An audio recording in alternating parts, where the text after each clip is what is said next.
Well, greetings to all our friends and neighbors right here in Overton County. Whether you're sitting on a porch near the Livingston Town Square or maybe looking out over the beautiful Tennessee hills, welcome. As devotees of the good book and students of history, we know for a fact that words have immense power. Today, we're looking at a set of words that quite literally changed the globe. In this explainer, we're going to trace the fascinating journey of the Monroe Doctrine. We'll be walking step by step through the original historical records from the National Archives, and we'll see exactly how a simple declaration transformed over a century from a protective shield right into a mighty sword. Okay, let's dive right into this. Have you ever wondered how a routine message, just buried deep within an 1823 speech to Congress, could eventually set the stage for a standoff that almost triggered World War III in 1962? It's wild, right? It really reminds me of the parable of the mustard seed over in Matthew 13, which starts out as the smallest of seeds, just a few quiet paragraphs in a presidential address, eventually grows into this massive geopolitical tree, casting its shadow over the entire Western Hemisphere. Today, we're going to look at the roots and the branches of that very tree. So, the Monroe Doctrine.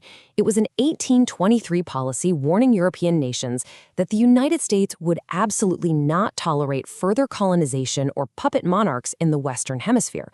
And what is so remarkable about this, folks, is how unassumingly it began. Just as the Lord often works, not in the wind or the earthquake, but in a still small voice, as we read in 1 Kings, this monumental doctrine wasn't some fiery standalone decree. No, it was quietly tucked away in President James Monroe's 7th annual message to Congress. But make no mistake about it, its impact was earth-shattering. To truly grasp how this doctrine evolved, we're going to journey together right through this timeline. We'll start at the Genesis in 1823 with the warning. Then we're going to see the doctrine tested in 1865 during the defense of Mexico. After that, we'll witness a fundamental shift in 1904 with the Corollary, where the doctrine takes on a much more aggressive posture. And finally, we'll arrive at 1962, the crisis, where these very principles were invoked at the absolute brink of nuclear war.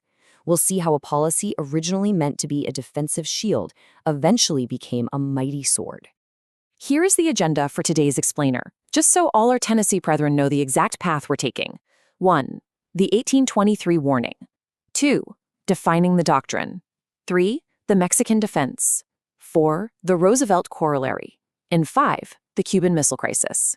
Section 1. The 1823 warning. Drawing a line in the sand. Now, what's really interesting here is casting our minds back to December 2nd, 1823. President Monroe delivered a message to Congress to draw a firm line in the sand. He stated, "The American continents are henceforth not to be considered as subjects for future colonization by any European powers." This just brings to mind Proverbs 22:28, which instructs us, "Remove not the ancient landmark which thy fathers have set." Monroe was setting a profound geopolitical landmark right here. Our historical records actually tell us that at the time, there were discussions with the Russian imperial government about rights on the northwest coast and movements by allied European powers. Monroe felt it was the proper occasion to assert the free and independent condition of the Americas. Section 2. Defining the doctrine, a defensive shield. Let's look a little closer at how Monroe actually defined this doctrine. His words were crystal clear. We should consider any attempt on their part to extend their system to any portion of this hemisphere as dangerous to our peace and safety. Now, this was a defensive posture, y'all. It was a shield. Monroe recognized that the political system of the European allied powers was essentially different from that of America. To protect the unexampled felicity, that's the happiness and liberty, of our own nation, Monroe firmly believed we had to keep oppressive European systems away from our southern neighbors who had just declared their independence. So let's break those historical paragraphs down into plain language, separating the wheat from the chaff, if you will. Monroe basically made 3 core promises. First, the U.S. would not interfere in the existing colonies of any European power. Second, we would not tolerate any European oppression or control of the new governments in the Americas that had just fought for their independence. And third, the U.S. would maintain its neutrality in European wars, sticking purely to matters of our own defense. It was a promise to be a good, peaceful neighbor, asking only for the exact same in return. Section 3. The Mexican defense. Standing firm.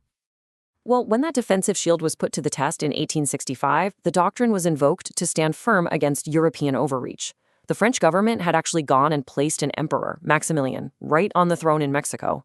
So the U.S. government exerted both diplomatic and military pressure to support the legitimate Mexican president, Benito Juarez. This absolutely crucial support enabled Juarez to lead a successful revolt.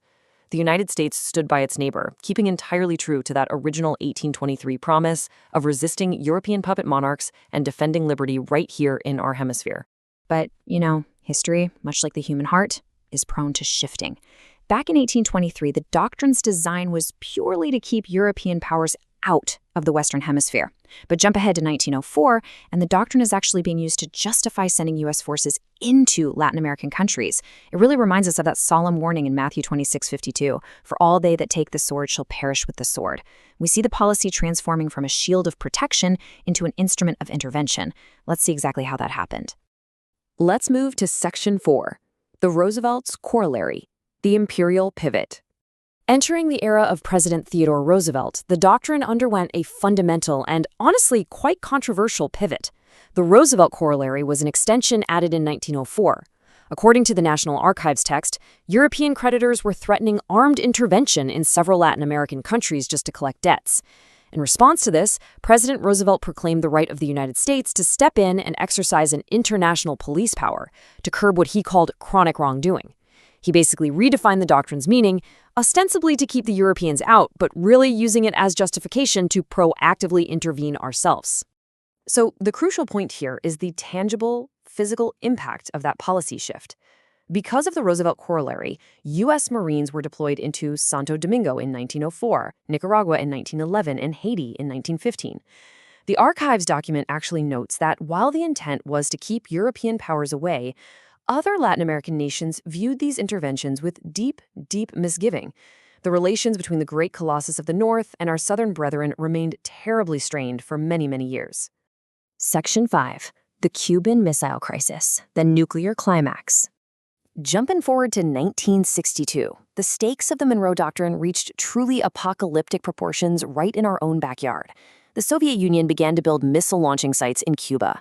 Suddenly, that old fear of European powers bringing their dangerous systems to our hemisphere wasn't just about wooden ships and puppet kings anymore. It was about total nuclear destruction just 90 miles from American shores. The doctrine was invoked symbolically in a moment where the peace and safety Monroe spoke of back in 1823 were profoundly and terrifyingly threatened. Let's walk through the steps of exactly how this crisis was resolved. Step 1. With the support of the Organization of American States, President John F. Kennedy threw a naval and air quarantine right around the island of Cuba. Step 2. After several incredibly tense days where the whole world literally held its breath, the Soviet Union agreed to withdraw the missiles and dismantle the sites. And Step 3. Subsequently, the United States dismantled several of its own obsolete air and missile bases over in Turkey. The core principles of the doctrine guided us away from the absolute brink of a world-ending conflict. We've seen the evidence laid out today. We've watched that mustard seed grow. So I leave you with this question to ponder. How does a defensive pledge from over 2 centuries ago in 1823 continue to shape the power, the peace, and the boundaries of our modern world today? It really shows us that words written in earnest, aiming to protect the liberty of a nation, carry a lasting, heavy weight that echoes straight through the generations. My friends, from the quiet, beautiful shores of Dale Hollow Lake to the trails of Standing Stone, thank you so much for joining me today for this explainer. If you found this journey through history enlightening, I ask you to please do me a kindness. Hit that like button, leave a comment down below sharing your thoughts on the Monroe Doctrine, and subscribe to the channel so we can keep exploring the historical truths of our world together. Your support honestly means the world to this flock. Before we part ways today, I want to offer a heartfelt prayer for all human beings across this globe. Heavenly Father, we ask for your continued grace and wisdom. Guide the leaders of all nations to seek peace rather than the sword, and grant us all the understanding to be good neighbors to one another, just exactly as you commanded. A special, loving shout out to every single one of you listening right now. May you go forward in peace, and I'll see you in the next explainer. God bless.